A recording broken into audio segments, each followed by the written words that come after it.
From the Ticats Audio Network, this is Ticats Today with Louie B. Yes, it is Ticats Today for a Friday, March the 25th, 2022. Exactly 78 days until the Ticats open their season in Saskatchewan against the Riders. Louie B here with you on Ticats Today on the Ticats Audio Network. Thanks for checking us out. Really do appreciate it as we continue the off season and a checkpoint of the off season this weekend as the CFL Combine going down in Toronto right now as I am speaking. A big weekend as the National Combine highlighting the 2022 off-season schedule this weekend, and that's where our focus will be on this show. As coming up in just a little bit, we will be joined by the assistant GM and director of player personnel for the Ticats, Spencer Zimmerman, and we'll take a trip down memory lane and talk 2017 Combine with Ticats defensive back Tunde Adeleke. He went through the Combine that year and, in fact, had the fastest 40 time in 2017. So we'll talk to him about that and any advice he may have for anyone taking part this weekend in Toronto. CFL.ca has got a great roundup of everything that's going on. They have, the names to watch, some offensive linemen like Zach Fry, Noah Zur, maybe a couple names Ticats fans should be paying attention to. Maybe, I don't know. Ticats usually use the draft historically, go after offensive linemen. So maybe those are some names you might want to be watching. Linebacker Tyrell Richards of Syracuse. He's a name to watch maybe this weekend. But CFL.ca has got you hooked up for everything you need to know Combine-wise, and in fact, they'll be broadcasting live throughout the Combine. Yes, CFL.ca will be broadcasting the 2022 CFL Combine presented by New Era. There'll be play-by-play commentary. They'll have fans we'll bring fans closer into the Combine than ever before with insights, analysis, and much, much more.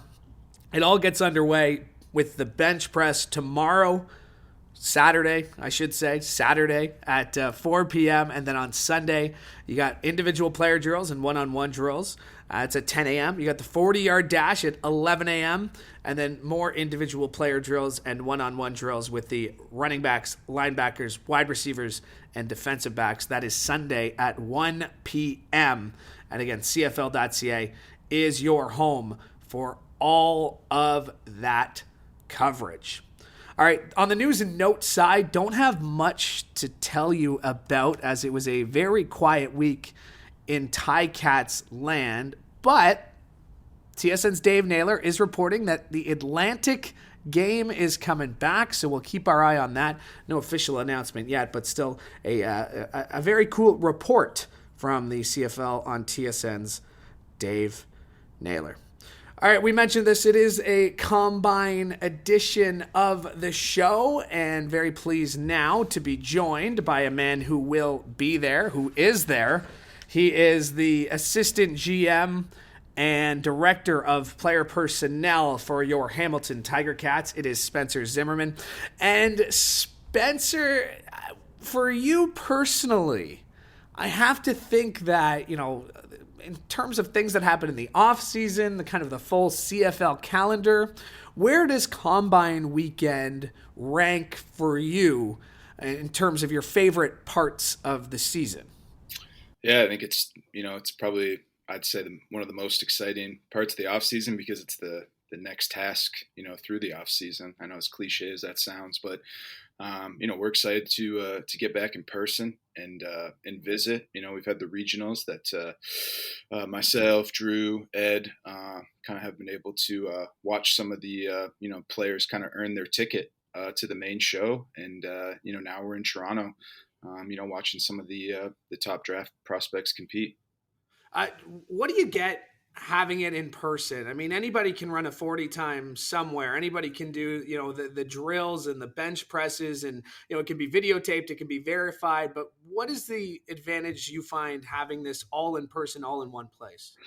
Yeah, I mean, I think it kind of goes back to just scouting in general. There's definitely value in live scouting. Now, obviously, there's going to be a football portion of it. It's not going to be, a live period like we would see going to a game or visiting a practice. But sometimes your eyes can deceive you on tape. In terms of just verifying, that speed, those movement skills, the size, in person. So all that's important versus, just watching somebody on tape and then, having to draft them and your first exposure live to them is when they show up in training camp. Now you have a history with O and Drew and Ed's been around for a long time, but have you found like how long did it take for you guys to click and to gel, or is that something that's an ongoing process throughout the year?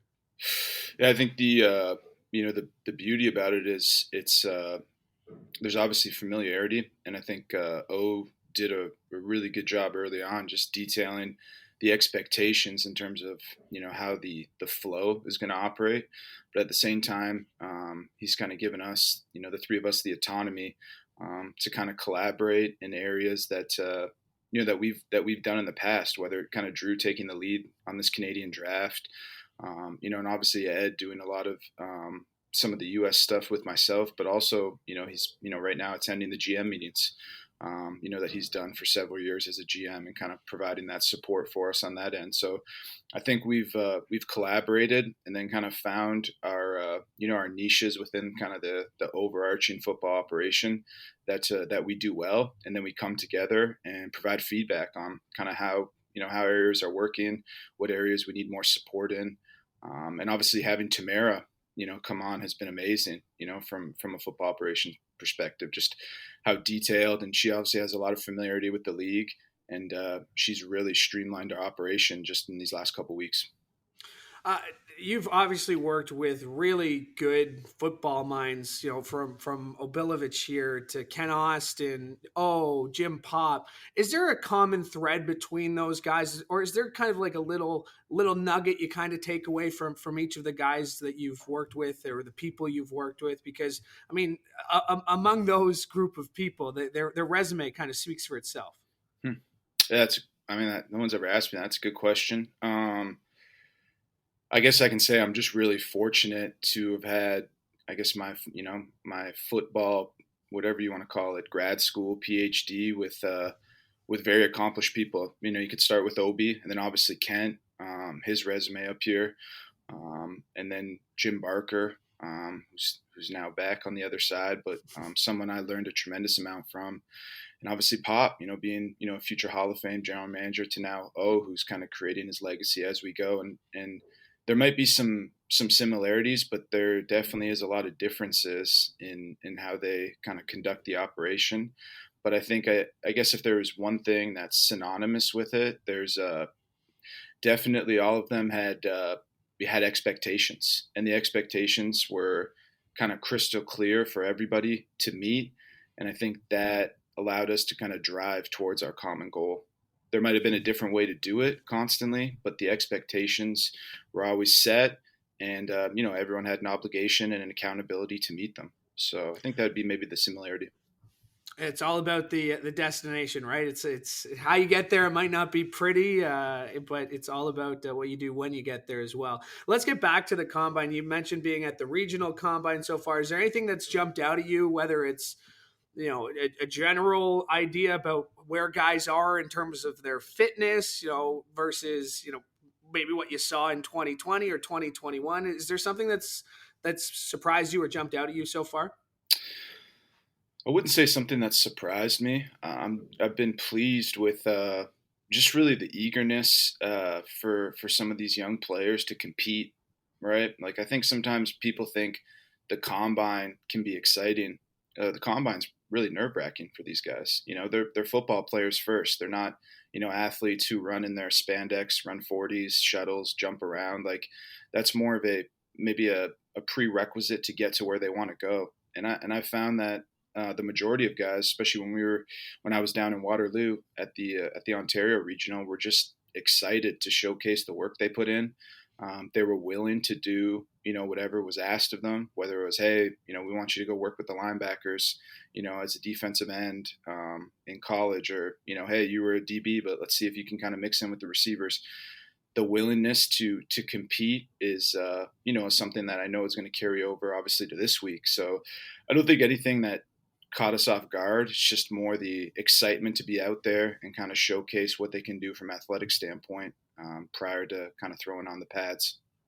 What did it mean to have a youth sports season though last year, to be able to see a little bit more tape? A lot of guys might have extended their eligibility or decided to stick around, or how did that play into the kind of class of 22 that we're about to see get drafted in a few weeks?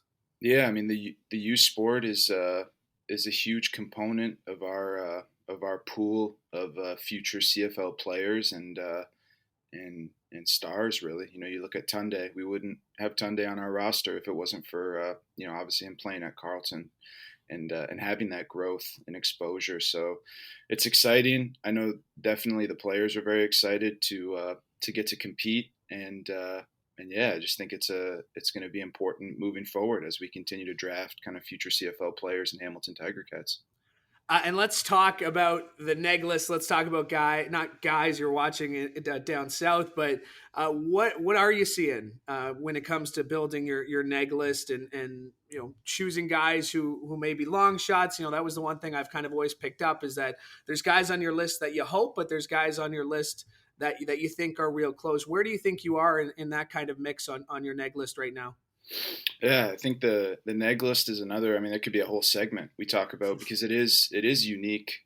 Just like the draft, everyone has different philosophies in how you kind of protect those 45 names, the balance of it. So you're balancing the availability of a player versus the unique skill set and rarity of potentially acquiring somebody that, like you said, might be a long shot or might still be, actively playing football down south, whether it's in the NFL or still in college. So in terms of our neg list, we've been really excited, I guess, with the flow with it. The players that we've expected for the most part to be available to us have been very receptive and willing. And, that process can be slow, or it can be, it can kind of move at a rapid pace at certain times of the season, but guys' willingness to listen, to hear kind of potentially what we have to offer them as an organization and for their football career. And then obviously the excitement once they sign, they definitely hit a lot of touch points with us in our organization, whether it's talking to myself, Drew, Ed, but then also, O is very involved in communicating with the players, and obviously our whole coaching staff, whether once we sign them or prior to, gets a chance to communicate with them. And we think that's really important. We think for a player to be successful up here, they have to understand, A, what they're signing up for, B, what the expectations are for them coming in here, and C, how is this going to be a great environment for them to fulfill not only their individual goals, but contribute to our sole goal, of winning a championship. Well, we can definitely spend a whole other segment on that one, but I know you're a busy guy in Toronto at the Combine with meetings, so I don't want to take up any more of your time, Spencer. Thanks so much for doing this. Appreciate it. Yeah, likewise, Louie. Thanks, man. Take care. And that is Spencer Zimmerman. He is an assistant GM and director of player personnel for the Hamilton Tiger Cats. He is down in Toronto as we speak, attending the Combine. Also down in Toronto, you got Ed Hervey, and you got the two men we had a chance to catch up with earlier this week. President of Football Operations and head coach Orlondo Steinauer, along with Drew Allemang, assistant GM and director of Canadian Scouting. They were made available to the media, and you can catch their full media availability. I've uploaded it to the Ticats audio network, so you want to hear the questions and the answers, you can go to wherever you found this podcast on the Ticats audio network. It's a 2022 CFL Combine special with Orlondo Steinauer and Drew Allemang, but I did want to play a couple of highlights here, and a reminder, the full scrum available on the Ticats audio network, but here are some of the highlights from their chat yesterday. Well, I think that the good thing here, Louie, is that I'm surrounded with experience.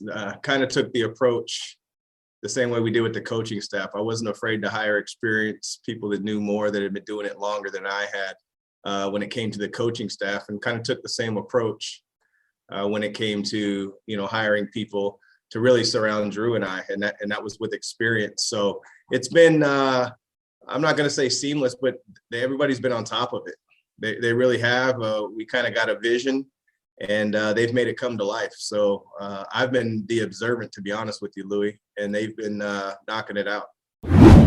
Yeah, no, it's exciting. Coming in the other day, you kind of had to remember how to do the combine. But we're really excited to see them all in one place. From a competitive standpoint, see, the best players all compete against one another. So looking forward to the weekend. I think we put enough weight on anyone's test results, but it's not everything. I mean, I think it's important that they hit within a certain range for each position. We've all seen it, the best players sometimes don't test the best. So, we'll weight it, but it's not like he has to come in here and be the top tester or something like that. Yeah, so I can just tell you, what's come out of our meetings here is we've just really been focused on how to make our 3-down game better, to be honest with you, Paul. That's exactly what it's been, and that includes the action of it and also the game flow. And so there was, everything was discussed, to be honest with you. That's transparent. Everything was discussed, but I can tell you that 98% of the discussion was based upon making our 3-down game better and the response that we've gotten from fans and everybody else. Yeah, I mean, I think, you're always, obviously you'd like to address needs that you might think you have, but you can't always do that in every round in the draft. So, I think it depends. Like maybe near the front of the draft, you're looking to solve maybe a need and get the best player. But as the draft goes on, I mean, I think you're trying to look for the best player that can come in and offer competition to the players that you have on your team.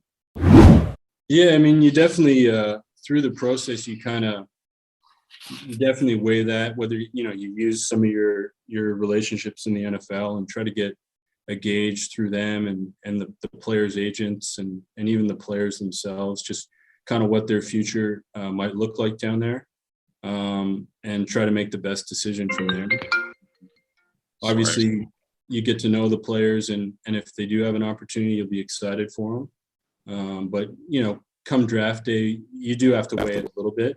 But at some point, I mean, we're gonna want to draft players that can come in and compete for our team. That is the president of football operations and head coach Orlondo Steinauer, alongside assistant GM and director of Canadian scouting Drew Allemang, as they spoke to the media yesterday at the Combine. And you can catch their full comments wherever you found this show on the Ticats audio network. Their full comments, questions, all that fun stuff available, like I said, wherever you found this one. All right, it is the 2022 Combine, and it makes us think of Combines come and gone. And let's get in our time machine and go back to 2017, where a Ticat was the fastest man on the fields. Tunde Adeleke ran the fastest 40, and he's with us now. And Tunde, thanks so much for joining us. Appreciate it. Let's just, first of all, check in. How you doing? How's the off-season going for you? Yeah, it's been good. It's been good. Just the usual off-season, getting ready to get back into it. It's nice this year, with how last year and the previous years went with COVID and everything. We know something's going on soon, so everything's open back up in Ontario, so excited to be back. Yeah, we were talking about this with Courtney last week. He kind of had this philosophy that during the season, you're training at 100%. Maybe the week after the season, you're down to about 10%. If I were to put that scale to you right now, less than 2 months into training camp, where would you say your training's at? I'd probably say like 80 to 90% right now. Just it's nice outside. A lot of the guys, like in Ottawa, there's a lot of CFL guys too. So we're starting to get together and starting to work out and actually get on field stuff. So I feel like this is where everyone starts to ramp up and things like that. Let's talk about some of the guys around you, because you bring in the Ticats brought in a guy like Alden Darby. You're bringing back Richard Leonard, Ciante. When you look at the DB room going into this season, what jumps out to you? Just depth, like the amount of veteran depth we have, and having Rich back and Darby on the team. it's exciting to see what we're gonna do. Like we already have a group chat and everything, and it's the fact that we all know that there's gonna be a lot of battles in camp, and that's gonna make the best guy or the guy who comes out of it on top even better, So we're excited to all work together.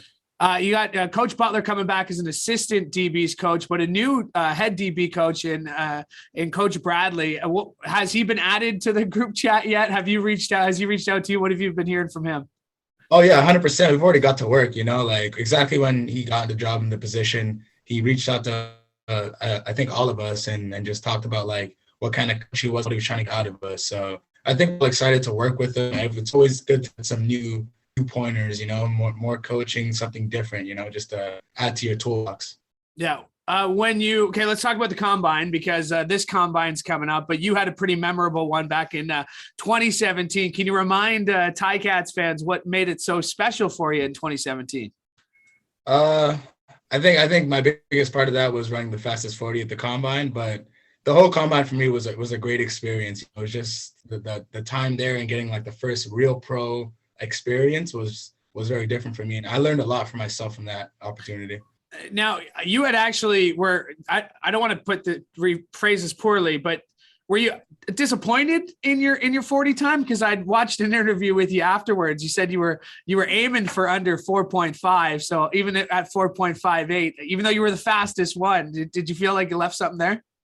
Yeah, I feel like I could have ran something a little bit faster, but it's how it happens. You can't dwell on it too much, and it's one little thing. I feel like I still move pretty fast on the field.